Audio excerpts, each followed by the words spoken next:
ఇప్పుడు మనం తినేటువంటి ఈ ఆహార పదార్థం దీంట్లోనే వస్తున్నాయి. ఇది అయితే వెరీ వెరీ డేంజరస్. దీంట్లో కానీ ఒక నెల రోజులు పార్సల్ తీసుకొచ్చి తింటే ఖచ్చితంగా మనకి క్యాన్సర్ వస్తుంది. ఈ టిఫిన్ పెట్టే ప్లేట్లలో ఇట్లాంటి పేపర్లు వేసి పెట్టుంటారు. మనం యాక్సెప్ట్ చేయొచ్చా? దాన్ని ప్రివెంట్ చేయాలి.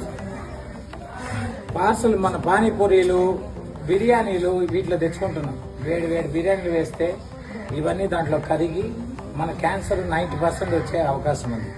మనం ఇంకా ఎక్కువ తాగేది ఇక్కడ కూల్ డ్రింక్ బాటిల్ ఇక్కడ దీంట్లో కూల్ డ్రింక్. అదే విషాన్ని ఇంకో విష పాత్రలో వేస్తాం ఈ కంటైనర్లో. ఇది ఎన్నో రోజుల ముందు కంపెనీ నుంచి వచ్చేస్తుంది. చాలా రోజులు స్టాగ్నేట్ అయ్యి ఈ ప్లాస్టిక్ కూడా కరిగి ఆ కూల్ డ్రింక్లో ఉండి మనకు చాలా టేస్టీగా ఉంటుంది కదా, తాగేస్తాం ఫ్యూచర్లో. ఈరోజు ఒక engineering student SV college of engineering యూనివర్సిటీలో కాలేజ్ ఆఫ్ ఇంజనీరింగ్లో 23 years old, second year BTech, 98% score చేసే అబ్బాయి సఫరింగ్ ఫ్రమ్ క్యాన్సర్.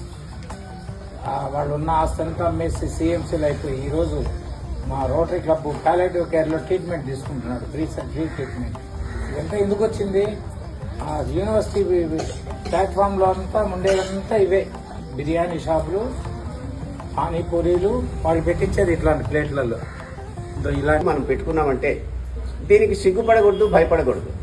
కర్నూలులో ఒక లాయరు తనతోటే ఒక ప్లేట్ ఎప్పుడు పెట్టుకొని ఏ ఫంక్షన్కి వెళ్ళినా ఆయన ఈ ప్లేట్లోనే తింటున్నారని చెప్పేసి ఈ మధ్యకాలంలో వార్తల్లో కూడా నేను చదివాను.